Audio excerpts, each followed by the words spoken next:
রহমতুল্লাহ। হিন্দু ধর্মাবলম্বীদের আদাব। সুপ্রিয় কাউনিয়াবাসী, আপনারা সকলে ভালো আছেন? আমার মা চাচিরা ভালো আছেন? আজকে আমি এখানে এসেছি আপনাদের কাছে কৃতজ্ঞতা স্বীকার করতে।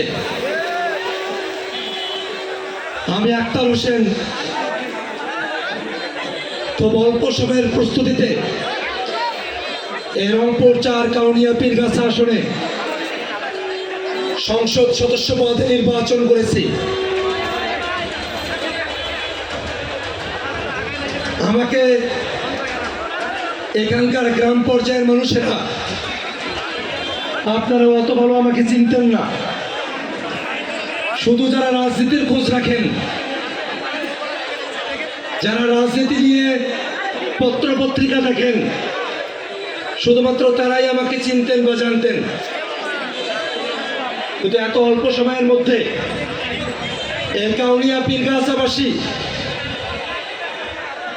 আপনারা আমার ধারণার থেকেও অল্প সময়ে আমাকে আপনারা গ্রহণ করে নিয়েছিলেন।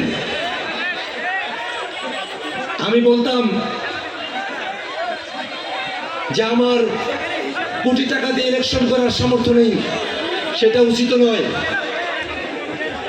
আমাকে ভোট করতে হবে আপনাদের কথায়, আপনাদের গল্পে। আপনারা প্রমাণ করেছেন এই কাউনিয়া পীরগাছার আমার মা চাচি বোনেরা, আমার বাপ ভাইয়েরা, আপনারা এত গল্প করেছেন। আপনাদের গল্পে আল্লাহ আমাকে ভোট পার করে দিয়েছে, আলহামদুলিল্লাহ।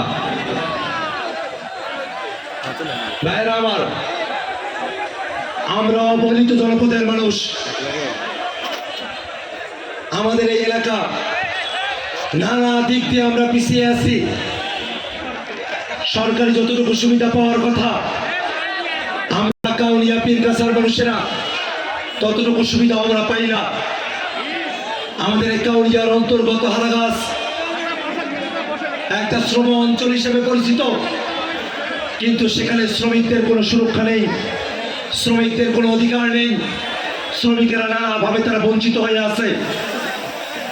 আমরা কথা দিয়েছিলাম, যদিও বিরোধী দল হিসেবে আমাদেরকে কাজ করতে হবে, তথাপিও আমাদের হারাগাছের শ্রমিকদের জন্য, তাদের সুরক্ষার জন্য আমরা আমাদের কণ্ঠস্বর জারি রাখবো। আমরা শ্রমিকদের পক্ষে কাজ করে যাবো ইনশাআল্লাহ।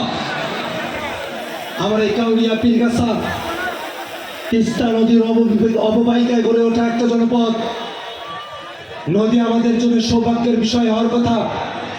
সেই নদীতে আমরা বৈষম্যের শিকার। শুকনো মৌসুমে আমরা পানি পাই না, বর্ষাকালে হঠাৎ ওই পানির স্রোতে আমাদের ঘর বাড়িগুলো ভেঙে যায়। আপনারা দেখেছেন